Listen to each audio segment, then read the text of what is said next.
الحمد للہ رب العالمین والصلاة والسلام علی سید الانبیاء والمرسلین وعلی آلہ الطیبین واصحابہ الطاہرین اما بعد فاعوذ باللہ من الشیطان الرجیم بسم اللہ الرحمن الرحیم الہاکم التکاثر حتی زرتم المقابر صدق اللہ العظیم و صدق رسولہ النبی الکریم الامین ان اللہ و ملائکتہ یصلون علی النبی یا ایہا الذین آمنوا صلوا علیہ وسلموا تسلیما اللہم صلی علی سیدنا و مولانا محمد وعلی آل سیدنا و مولانا محمد وبارک وسلم وصلی علیہ الصلاۃ والسلام علیک یا رسول اللہ وعلی آلک و صحابک یا حبیب اللہ۔ تمام تعریفیں اللہ تبارک و تعالیٰ کے لیے جو خالق کائنات بھی ہے، مالک ششجہات بھی، جو احد بھی ہے، صمد بھی ہے، جس کی شان لم یلد بھی ہے ولم یولد بھی۔ لا تعداد ہدیہ درود و سلام بارگاہ سید الانام، شفیع رحمت، والی امت، شاہ خوباں، جان جانا، شہنشاہ حسینہ، سید سروراں، سیاہ لامکاں، تتمہ دوراں، سرخیل زہرہ جمالہ، رازدان ماؤہا، شاہد ما طغا، صاحب علم نشرہ، معصوم آمنہ، احمد مجتبی حضرت محمد مصطفیٰ صلی اللہ علیہ وآلہ وصحبہ وبارک وسلم کی دربار ناز میں اپنی عقیدتوں، ارادتوں، محبتوں کا خراج پیش کرنے کے بعد، عزیزان محترم، یہ شوال المکرمہ کا پہلا جمعۃ المبارک ہے۔ آپ کے سامنے جو قرآن پاک کی ایک مشہور سورت کی 2 آیات پیش کرنے کا شرف حاصل کیا ہے، اللہ نے فرمایا الہاکم التکاثر، بہتات میں رکھا تمہیں کثرت کی لالچ نے، سادہ ترجمہ ہے، حتیٰ زرتم المقابر، حتیٰ کہ تم نے قبریں جا دیکھی، یعنی زندگی اس حال میں گزاری، یہ 10 روپے ہیں 20 ہو جائیں، 20 ہیں 40 ہو جائیں، کثرت کی لالچ نے تمہیں غفلت میں رکھا۔ حتیٰ زرتم المقابر، تم زیادتی کے چکر میں پڑتے رہے حتیٰ کہ موت آ گئی اور تم قبروں میں چلے گئے۔ کلا سوف تعلمون ثم کلا سوف تعلمون، دیکھ لو گے ان قریب۔ تمہیں کیا پتہ، تم علم نہیں رکھتے کہ تمہارے ساتھ کیا ہونے والا ہے۔ کلا لو تعلمون علم الیقین، ایک وقت آئے گا کہ تم دیکھو گے یقین کے اس درجے پر پہنچ کر کہ تم نے کتنا اپنا نقصان کیا ہے۔ تم تو دنیا کو بنانے میں لگے رہے، کثرت مال میں لگے رہے، رب کے ذکر کو بلا دیا۔ اللہ وہی بتا رہے، ترتیب دیکھیں، الہاکم التکاثر حتی زرتم المقابر، کلا سوف تعلمون ثم کلا سوف تعلمون، کلا لو تعلمون علم الیقین لترون الجحیم۔ اور پھر یہ جو کثرت ہے تمہیں جہنم تک لے جائے گی، پھر تم دیکھ لو گے اپنی آنکھوں سے کہ کیا ہوگا۔ تو یہ جو آیات بینات ہیں، اگر ایک ایک آیت پر کلام کریں تو کافی وقت درکار ہے۔ ہم عبادت کرتے ہیں تب بھی لالچ، کاروبار کرتے ہیں تب بھی لالچ، زیادتی کے چکر میں ہیں۔ اب دور نہ جائیں، کل رمضان المبارک ختم ہوا ہے، آخری جمعۃ المبارک پہ آپ نے دیکھا کہ یہاں اس وقت آخر حد نگاہ لوگ تھے، آج نظر نہیں آ رہے۔ کوئی ان سے پوچھ سکتا ہے کہ رمضان ختم ہو گیا یا اسلام ختم ہو گیا؟ کوئی ان لوگوں سے پوچھ سکتا ہے کہ یہ رمضان المبارک کا مقدس مہینہ چلا گیا یا اسلام تمہاری زندگی سے چلا گیا؟ رمضان المبارک ہو تب بھی یہ جمعہ پڑھنا ہے، فرض ہے، نماز فرض ہے، اور اگر رمضان المبارک نہ بھی ہو تب بھی فرض ہے۔ تو کیا زندگی سے اسلام کو روانہ کر دیا گیا ہے یا رمضان المبارک چلا گیا ہے، زندگی نے وفا کی تو پھر اگلے سال پھر یہ رمضان المبارک کی ساتیں جن کی زندگی ہوگی نصیب ہوں گی ان کو؟ گویا ایک انسان ہے جس کو ایک نفس کے پردے نے اپنے وساوس کے اندر اور لالچ کے اندر مقید کر رکھا ہے۔ تصوف کی کتابوں میں ہے، بہت بڑے ایک بزرگ گزرے ہیں، ان کے ایک شاگرد نے سوال کیا کہ حضور یہ رمضان المبارک میں بڑا رش ہوتا ہے، اس کے بعد لوگ نظر نہیں آتے، تو کیا اللہ اس سے ناراض نہیں ہوتا؟ تو اس بزرگ نے جواب دیا کہ روز محشر ہوگا، قیامت کا دن ہوگا، اللہ یہی سوال کرے گا بدبختوں کیا تمہیں میری قدر 1 مہینہ آنی تھی، 11 مہینے تم میری بے قدری میں رہے، میری نافرمانی میں رہے، مجھ سے دور رہے، کیا تمہیں میری قدر صرف 1 مہینے میں آتی تھی، وہ بھی اللہ ماشاءاللہ نصیب والوں کو، ورنہ آپ کے سامنے ہی ہے رمضان المبارک ہے، لوگ تاش کھیل رہے ہیں، رمضان المبارک ہے لوڈو کھیل رہے ہیں، رمضان المبارک ہے سگریٹ پی رہے ہیں۔ اگر کوئی بندہ اہل علم میں سے گزرتا ہے تو اس کو چھپا لیتے ہیں۔ تمہیں شرم نہیں آتی ہے کہ انسان کے اس چیز سے ڈرتے ہو کہ شاید روک کے بےزتی نہ کر دے؟ تمہیں خدا کی آنکھیں نظر نہیں آتی کہ خدا سمیع بصیر ہے، خدا دیکھ رہا ہے کہ تم کتنا سر عام نافرمانی کر رہے ہو، سر عام بے حیائی کر رہے ہو، اور تمہیں کوئی روکنے ٹوکنے والا نہیں۔ اس کی وجہ یہ ہے کہ جہاں سارے بے حیا اکٹھے ہو جائیں وہاں حیا کا درس کون دے گا؟ جہاں سارے بے شرم اکٹھے ہو جائیں وہاں شرم کا درس کون دے گا؟ تو عزیزان محترم یاد رکھیں، کتنے لوگ تھے کہ جو پچھلے سال تھے اس رمضان المبارک میں نہیں تھے، اور ابھی دور نہ جائیں کتنے لوگ تھے جو اس عید پہ تھے لیکن آج نہیں ہے۔ ہر طرف سے موت کی خبریں آ رہی ہیں، اچانک پتہ ہی نہیں چلتا جا رہے ہیں، موت کا شکنجہ آتا ہے، پتہ ہی نہیں چلتا انسان چلا جاتا ہے۔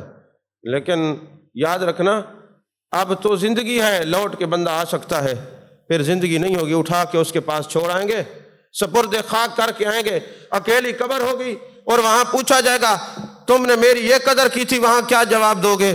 کوئی نہیں چھڑائے گا، وہاں صرف اچھا عقیدہ اور اچھے اعمال تمہارے کام آئیں گے، یا میرے آقا کریم صلی اللہ علیہ وسلم کی نسبت کام آئے گی۔ کیا نسبت یہی ہے؟ ہر وقت، ہر 7ویں دن جمعے کا حکم ہے، ہر 5 دن میں نماز کا حکم ہے، ہر وقت باوضو میں رہیں، ہر وقت اللہ کی یاد میں رہیں، اس کی طرف بار بار اپنے خیالات کو اس کی یاد میں، ایک ایک سانس اس کے ذکر میں گزاریں۔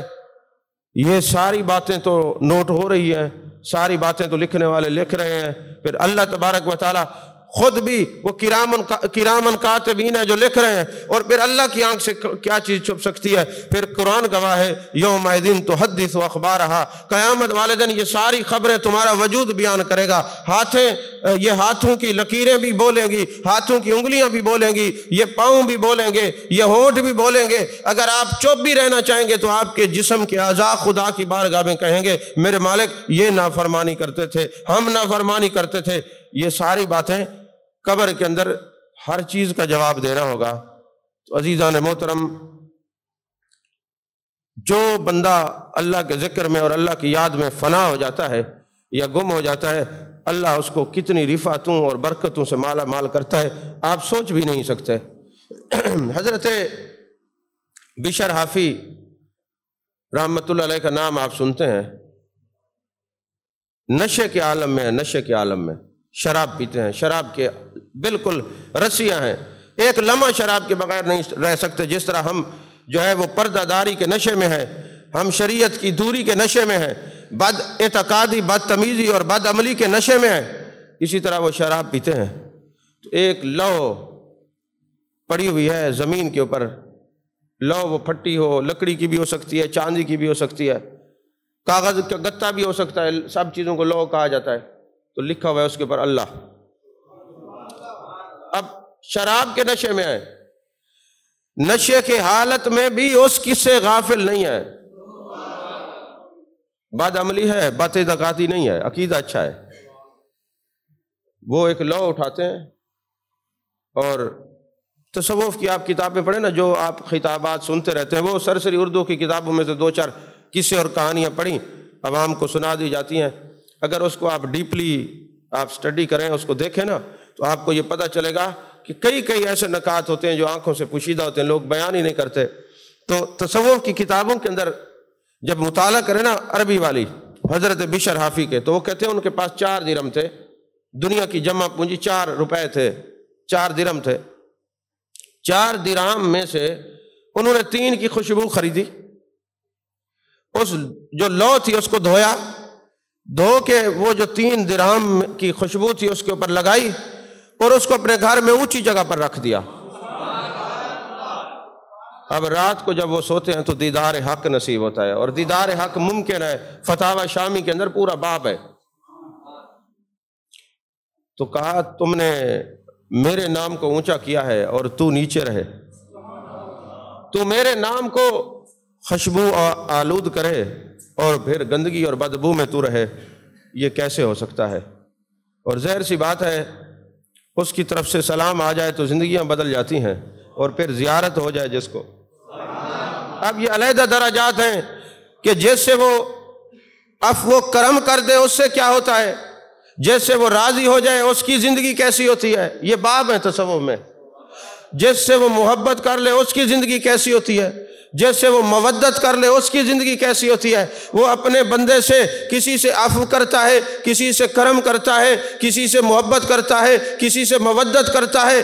جس طرح لوگ مختلف ہیں اس ذات کا کرم کا طریقہ بھی ہر ایک سے مختلف ہے۔ انا عند ظن عبدی بھی، جیسے کوئی اسے گمان کرتا ہے وہ رب اس کو ویسے ہی ملتا ہے۔ تو حضرت بشر حافی دیدار حق ہوا، کیفیت بدل گئی، اور پھر ایسی کیفیت بدلی ایک لمحہ بھی اس کی یاد سے غافل نہیں رہتے۔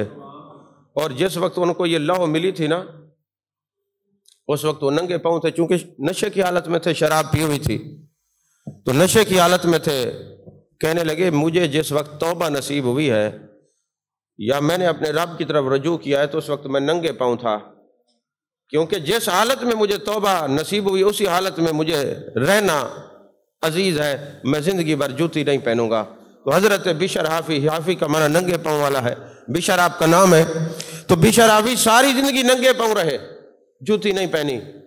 اور پھر اللہ تبارک و تعالیٰ خود قرآن میں فرماتا ہے ان الذین آمنوا وعملوا الصالحات سیجعل لهم الرحمن ودا، جو ایمان والے نیک عمل کرتے ہیں ہم ان کی محبتیں لوگوں کے دلوں میں بٹھا دیتے ہیں۔ پھر بشر حافی وہ شخصیت ہے، یہاں لوگ تو لوگ جب آپ ننگے پاؤں پھرتے تھے تو بغداد کی گلیوں کے اندر جانور سڑکوں کے اوپر پیشاب نہیں کرتے تھے۔ ایک دن بغداد کی گلی میں ایک اللہ والے نے دیکھا کہ کسی جانور نے گوبر کیا ہوا ہے۔ اب وہ ایسے آسمان کی طرف دیکھ کے کہتے ہیں انا للہ و انا الیہ راجعون، لوگوں لگتا ہے بشر حافی دنیا سے چلے گئے ہیں، ورنہ یہ وہ بشر حافی ہے، اس نے رب کا نام خوشبو آلود کیا تھا، اللہ نے ان کی وجہ سے ان کے علاقے کے ماحول کو خوشبو آلود کر دیا۔ گلیوں میں نورانیت اور جانور بھی لحاظ کرتے ہیں کہ گندگی بشر حافی کے پاؤں کو نہ پڑ جائے، لگتا ہے بشر حافی دنیا سے چلے گئے۔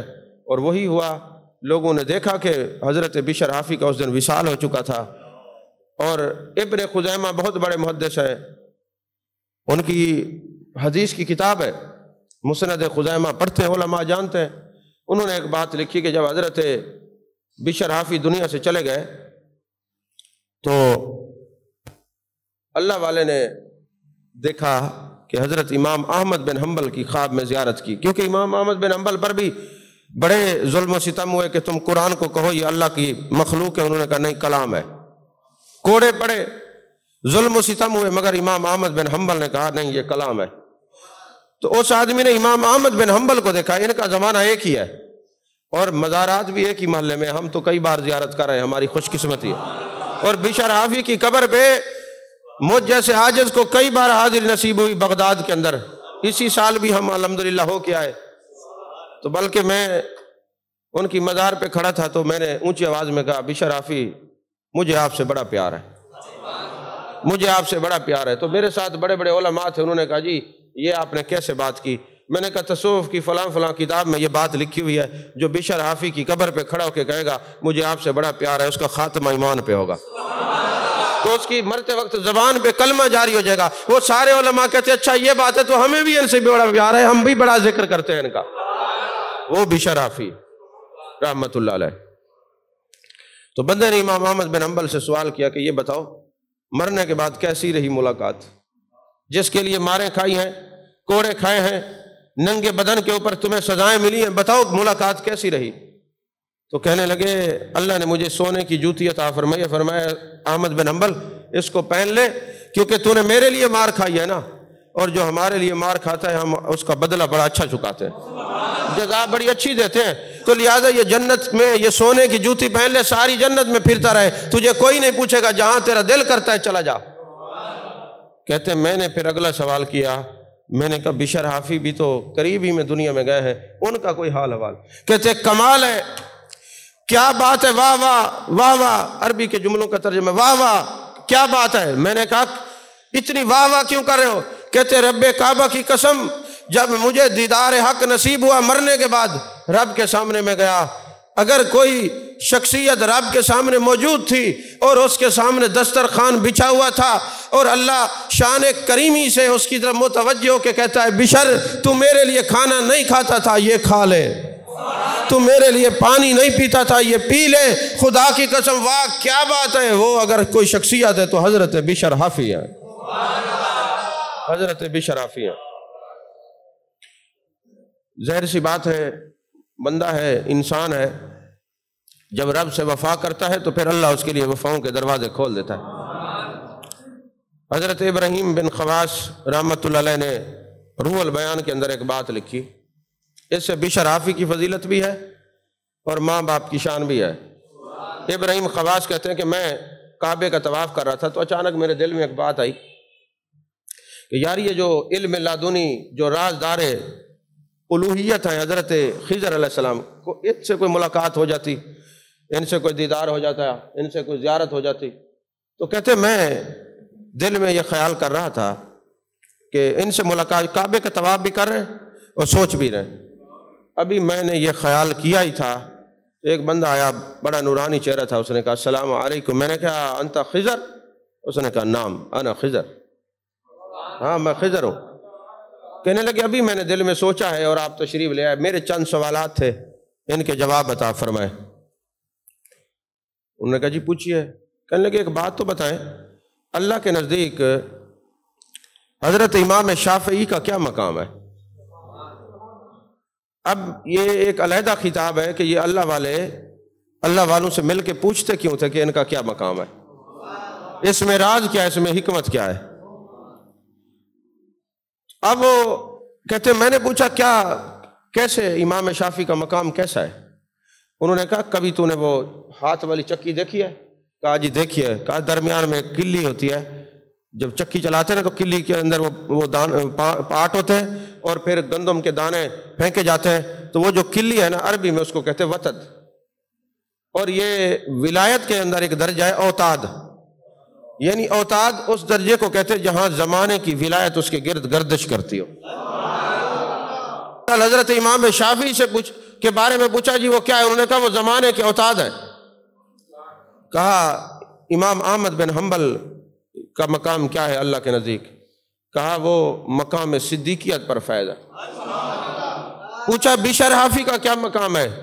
کہنے لگے بشر ایسا زمانہ اس امت میں، اس زمانے میں، اس امت میں ایسا کوئی مرد نہ پہلے پیدا ہوا ہے نہ بعد میں کوئی پیدا ہوگا، یعنی جب ایسی بات کہی جائے تو صحابہ، تابعین اور تبع تابعین کے بعد والے لوگوں سے مراد ہوتا ہے۔ کہیں آپ تو ویسے مفتی ہیں اور کہیں کہ یہ صحابہ سے بھی بڑے، یہ جب ایسی بات کی جائے تو پھر ان سے مراد صحابہ، تابعین اور تبع تابعین کے بعد والے اہل اللہ سے مراد ہوتا ہے۔ وہ لوگ تو خاص ہیں جنہوں نے محبوب کی زیارت کی ہے، ان کے درجے پر تو ولی غوث کتب نہیں پہنچ سکتے، جنہوں نے ایک لمحہ محبوب کا دیدار کیا اور دنیا سے چلے گئے۔ تو پھر انہوں نے سوال آخری کیا اور سوال بڑا زور کا ہے۔ انہوں نے کہا حضور والا ایک بات تو بتائیں، جب موسیٰ علیہ السلام نے تمنا کی تھی کہ حضرت خضر علیہ السلام سے ملو تو حکم ہوا تھا موسیٰ تلاش کر، میں نے تو کوئی صرف دل میں خیال ہی پیدا کیا تھا، سوچا یہ آپ میرے پاس آ گئے، میں نے کون سی ایسی نیکی کی ہے کہ میرے سوچتے ہی آپ کو اللہ نے بھیج دیا ہے؟ وجہ کیا ہے؟ وجہ کیا ہے یہ بتائیں۔ اور دوسرا یہ بھی یاد رکھیں خضر علیہ السلام یہ وہ نہیں تھے جن کو موسیٰ علیہ السلام تلاش کر رہے تھے۔ فتاوی رضویہ کے اندر یہ بحث موجود ہے، ہر صدی کا علیحدہ خضر ہوتا ہے، ہر زمانے کا علیحدہ خضر ہوتا ہے۔ یہ وہ نہیں تھے جن کو موسیٰ علیہ السلام تلاش کر رہے تھے۔ بہرحال ہر صدی میں علیحدہ خضر ہوتا ہے۔ انہوں نے کہا جناب میری کیا نیکی ہے؟ اس نے کہا تیری نیکی صرف یہ ہے، جب تو گھر سے نکلتا ہے نا، تیری اماں پیچھے بیٹھی ہوتی ہے، ہاتھ اٹھاتی ہے، اللہ میرے بیٹے کو کامیاب کر دے، اے اللہ میرے بیٹے کو کامیاب کر دے، یہ تجھے جو مقام ملا یہ تیری ماں کی دعاؤں کی وجہ سے ملا ہے۔ عزیزان محترم، رات کو میں نا آپ کو ایک اپنی ذاتی بات سناؤں۔ انسان ہے، جتنا مرضی ہے وہ تصوف کو مطالعہ کرے، اپنے اوپر وارد کرے، پھر بھی انسان ہے، کیفیات ہوتی ہیں، مسائل ہوتے ہیں، معاملات ہوتے ہیں، اور مسائل مجھے الحمدللہ ذاتی کوئی نہیں ہے، مسائل آپ لوگوں سے ہیں۔ جب آپ لوگوں کے بارے میں خبر ملتی ہے بدعقیدہ میں فلانا بندہ شامل ہو گیا، دکھ ہوتا ہے۔ جب خبر ملتی ہے کہ فلاں جگہ پہ اتنے اولیاء اور علماء تشریف فرما تھے، آپ لوگ نہیں تھے، دکھ ہوتا ہے۔ آپ کو دعوت دی جاتی ہے، بلایا جاتا ہے، آپ موجود نہیں ہوتے، دکھ ہوتا ہے۔ مجھے یہ مسائل ہیں، اور خدا کی قسم منبر رسول میں بیٹھوں، میری نیت کو اللہ جانتا ہے، صرف یہ دکھ ہوتے ہیں کہ فیض کی ایک دریائے فیض جاری ہے اور آپ لوگ محروم کیوں ہیں، بس یہ دکھ ہے اور کچھ نہیں ہے۔ تو 3 دن مسلسل جاگتے رہے۔ اب تو یہ تھا کہ تھکاوٹ سے گرتے اور نیند آ جاتی، لیکن مجھے نیند نہیں آ رہی تھی، اور بار بار مختلف چہرے اور مختلف لوگوں کے معاملات اور ہماری لوگوں کے ساتھ وفائیں اور لوگوں کے رویے مجھے نا پریشان کر رہے تھے کہ اعصابی جنگ ہو رہی تھی۔ اگرچہ میں اس خیالات کو نفی کر رہا تھا، اس کو دور کر رہا تھا کہ یہ سب کچھ اللہ کے ہاتھ میں ہے، آپ لوگوں کے لیے تو نہیں کرتے، آپ اللہ کی رضا کے لیے۔ میرے اوپر نا اعصاب کی ایک جنگ جاری تھی کہ یار پوری دنیا سے لوگ آئے، فلاں بندہ نہیں آیا، اس کو آنا چاہیے تھا، وہ آ جاتا تو اس کی یہ فضیلت ہے، یہ فضیلت ہے، یہ فضیلت ہے، اپنے آپ سے خطاب ہو رہا ہے۔ نیند نہیں آ رہی، یہ رات کی بات ہے۔ آخر میں اس بے چینی کے عالم میں اٹھا اور میں نے کہا میرے مالک میری مدد کر۔ میں لائبریری میں چلا گیا،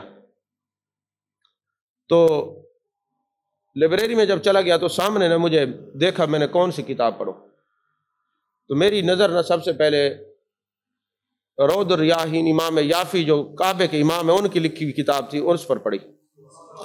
میں نے اس کو جب کھولا تو ایک واقعہ میرے سامنے آیا جس نے مجھے میری بے چینی کو اور میری اس اعصابی جنگ کو ختم کر دیا۔ پھر دوسری کتاب ابن جوزی کی لکھی ہے، وہ بھی تصوف کیا ہے، وہ ہے صفت الصفوہ۔ اس کو میں نے کھولا، پھر وہی واقعہ نکل آیا۔ کشف الموجود پڑھی تھی، اس کو کھولا، وہی واقعہ نکل آیا، واقعہ ایک ہی ہے۔ پھر ایک اور کتاب ہے عقلاء المجانین، یہ بھی تصوف کی، عربی کی، اس کا ابھی ترجمہ ہی نہیں ہوا۔ یہ امام حجر عسقلانی کہتے ہیں میں بھی برکت کے طور پہ میں نے یہ تصوف کی کتاب پڑھی ہے۔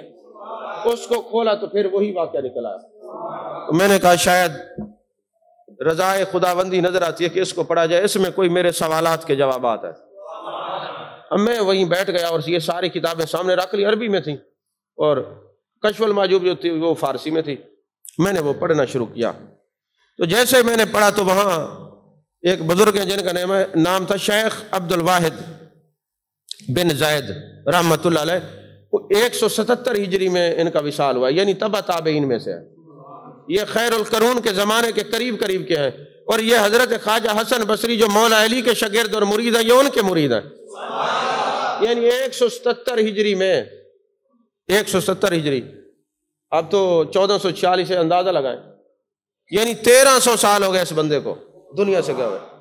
یہ شیخ عبد الواحد، یعنی قریب کے زمانے میں لوگوں کو نشانیاں بھی نظر آتی تھیں، محبوب کے قرب کی وجہ سے حجابات بھی اٹھتے تھے، کشف کے دروازے بھی کھلتے تھے۔ اب جو یہ زمانہ آگے چلتا جا رہا ہے، نبینے بھی آ رہے ہیں، اندھے بھی آ رہے ہیں، جو رنگوں کا بھی انکار کر رہے ہیں، تو روحانیت ان کو کیسے نظر آئے گی؟ تو شیخ عبد الواحد جو تھے نا، وہ ایک رات بیٹھے ہوئے تھے، تو بیٹھے مراقبے میں ان کی آنکھ لگی، تو اللہ کی بارگاہ میں انہوں نے ایک سوال رکھ دیا، میرے مالک سارا دن میں تیری عبادت کرتا ہوں، تیرا ذکر کرتا ہوں، روزے رکھتا ہوں، والذین یبیتون لربہم سجدا وقیاما کا مصداق ہوں، جنت میں میری زوجہ کون ہوگی، میری ساتھی کون ہوگی، یہ تو دکھا دے مجھے۔ اچھا، رات مجھے یہ جملہ پڑھ کے یہ بھی احساس ہوا، ہم نے تو کبھی نہیں سوچا کہ جنت میں ہمارے ساتھ کون ہوں گے، کبھی نہیں سوچا، کیونکہ ہمارا خیال نہیں ہے ادھر۔ ہمارا خیال یہ کہ یہیں پراپرٹی بنا لیں، جائیداد بنا لیں، بچے بڑے ہو کے شادیاں کر لیں، یہی پریشانی میں گھسے ہوئے ہیں۔ یہاں سے نکلیں گے تو جنت کا کوئی خیال آئے گا، اور یہاں سے نکلیں گے کیسے؟ نکالے جائیں گے جب روح قبض ہوگی، خود نکلنے کے چکر میں نہیں ہے۔ تو رات یہ پہلی دفعہ زندگی میں میرے ذہن میں یہ سوال ہے کہ ہم نے تو کبھی نہیں سوچا یار جب جنت میں جائیں گے وہاں کون ہوگا، کبھی سوچا ہی نہیں، ہم تو یہاں سے نکلے تو ادھر کا سوچے نا۔ اچھا یہ سوال آیا، پھر اگلا سوال ذہن میں آیا کہ ان کو کیوں یہ خیال آیا کہ جنت میں میرا ساتھی کیوں ہوگا، کون ہوگا؟ تو میں اس کو پڑھتا رہا تو انہوں نے کہا، جب یہ سوال کیا تو انہوں نے کہا حبشہ السودا، میمونہ نامی، حبشہ میمونہ السودا ان کا نام ہے، حبش کے رہنے والی ہیں، رنگت ان کی کالی ہے، حبشی عورت ہے، جنت میں یہ تمہاری ساتھی ہوں گی، جنت میں ساتھی ہوں گی۔ تو کہتے ہیں حضرت شیخ عبد الواحد بن زید نا جیسے اٹھے، بس انہوں نے کون سی کوئی جائیدادیں بنے ہوئی تھی کہ پریشانیوں کے کچھ لٹے گا، ایک گودڑی ہوتی تھی وہ پہنی ہو، چل بھائی جا کے دیکھتے ہیں حبشہ کے اندر، جا کے میمونہ سودا سے جا کے ملاقات کرتے ہیں، ان کی زیارت کرتے ہیں اور ان سے پوچھتے ہیں آپ کرتی کیا ہیں کہ جنت میں آپ میری ساتھی ہیں۔ سفر کرتے کرتے وہاں پہنچے۔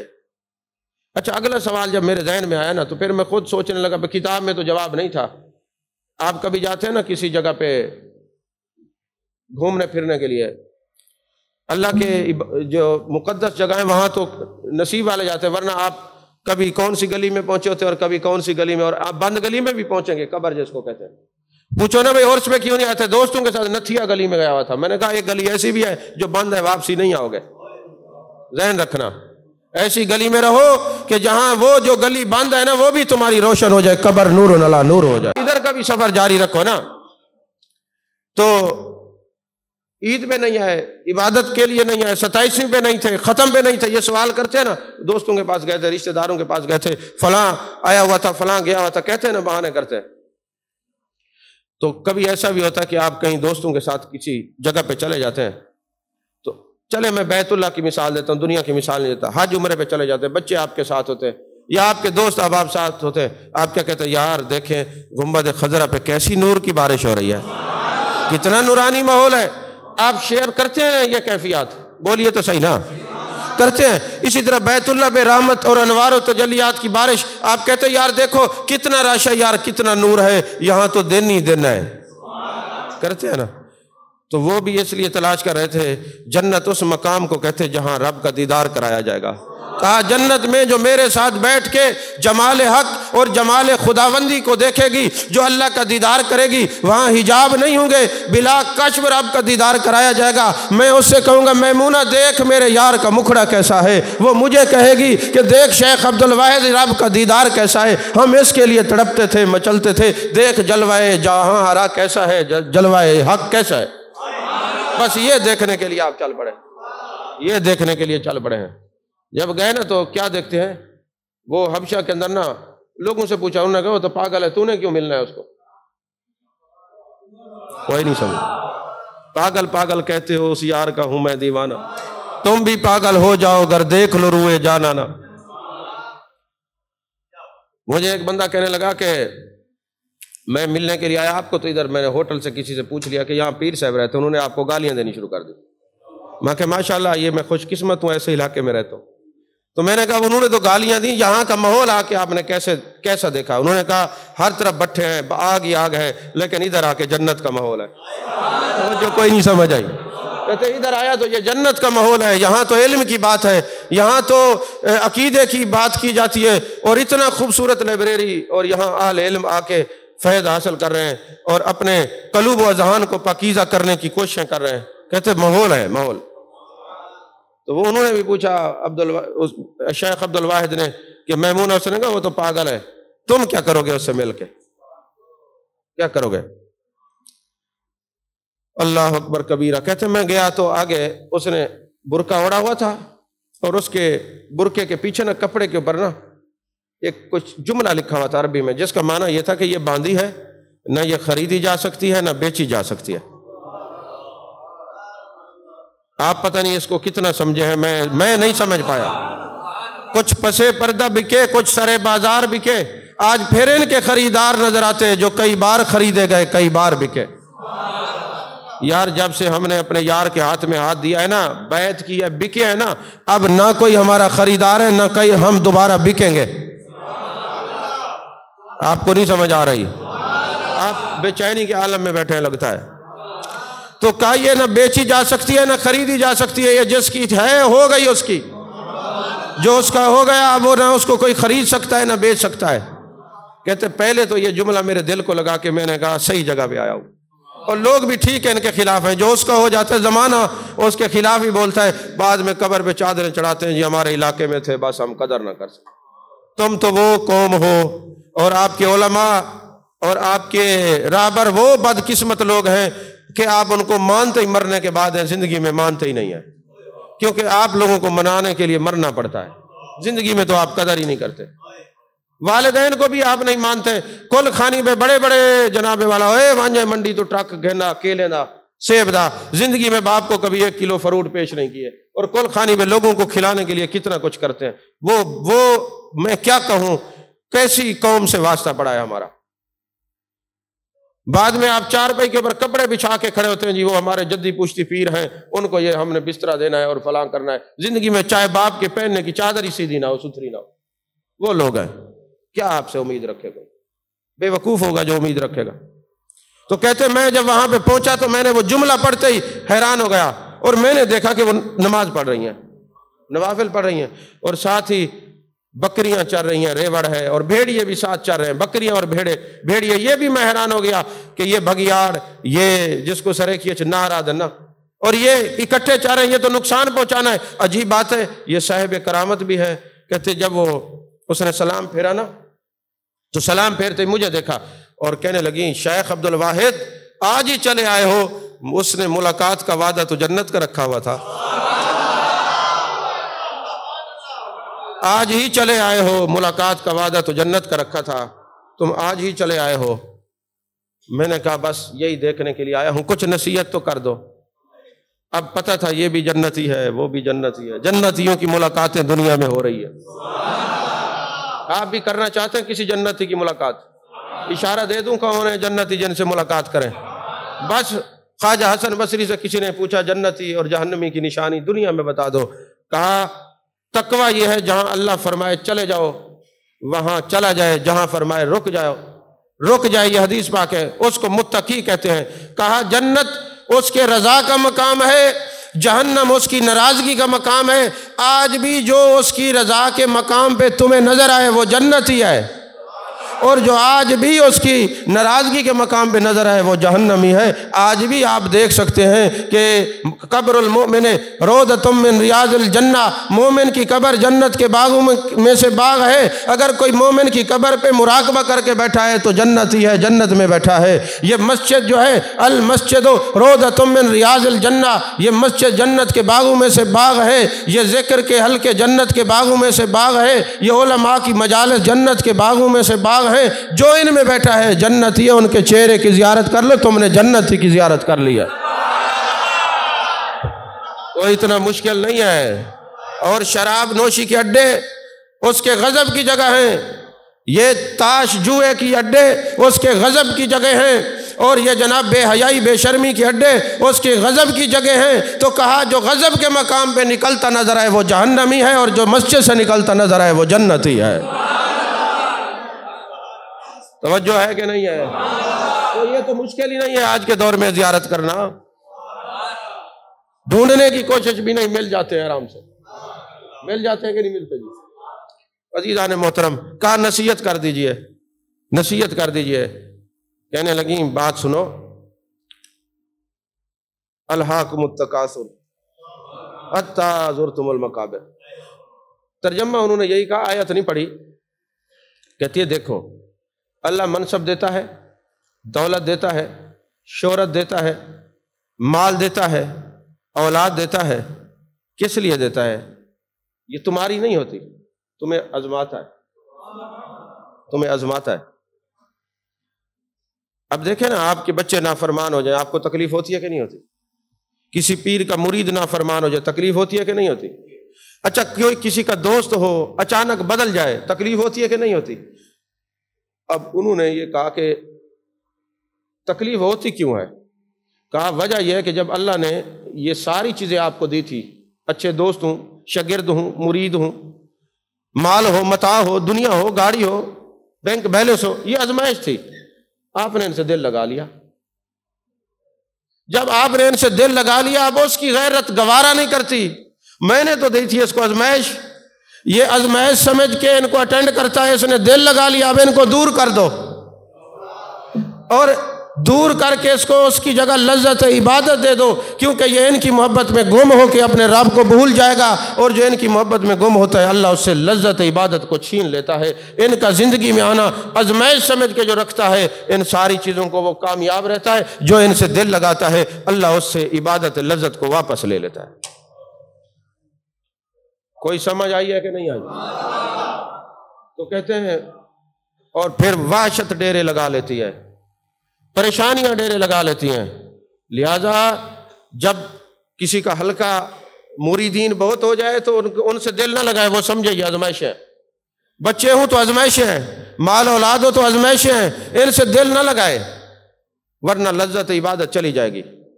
حضرت آپ کو سمجھ آ رہی ہے کہ نہیں آ رہی؟ تصوف والے تو بولتے رہے نا، ان سے صرف واجبی تعلق رکھنا ہے، ان کو دل میں جگہ نہیں دینی، ورنہ یہ وبال جان بنیں گے۔ یہ تو جان کے وبال تو ہوں گے، لیکن اللہ لذت عبادت چھین لے گا، عبادت میں ذوق نہیں رہے گا۔ دیکھیں نا، جب بندہ پریشان ہوتا ہے تو عبادت میں ذوق ہوتا ہے، ٹینشن میں ہو تو ذوق ہوتا ہے۔ کہ یہی وجہ ہے کہ یہ جو بے ذوقی ہے نا، یہ ان سے دل لگانے کی وجہ سے ہے۔ ان کو دل میں جگہ نہ دو، ان سے ضرورت کا تعلق رکھو، یہ جتنی چیزیں ہیں، پھر اللہ تمہیں پریشانی بھی نہیں دے گا اور عبادت میں بھی لذت عطا فرمائے گا۔ تو حضرت شیخ عبد الواحد بن زید نے کہا سمجھ آ گئی، سارا فلسفہ تصوف سمجھ آ گیا، سارا فلسفہ دین و دنیا سمجھ آ گئی۔ ایک سوال کا جواب دے دو پھر میں چلتا ہوں، یہ بھیڑیے اور بکریے اکٹھے کیوں چل رہے ہیں؟ کہا جب کوئی بندہ اللہ سے سلو کر لیتا ہے پھر سارا زمانہ اس سے سلو کر لیتا ہے، اس کے تابع ہو جاتا ہے۔ تو عزیزان محترم، یہ تصوف کی باتیں، یہ مجالس، یہ نعمتیں آج ہیں کل نہیں ہوگی۔ جس کے پاس جو نعمت ہے اس کی قدر کر لو۔ اللہ تعالی ہم سب کے حال پر مہربانی فرمائے۔ آمین وآخر دعوانا۔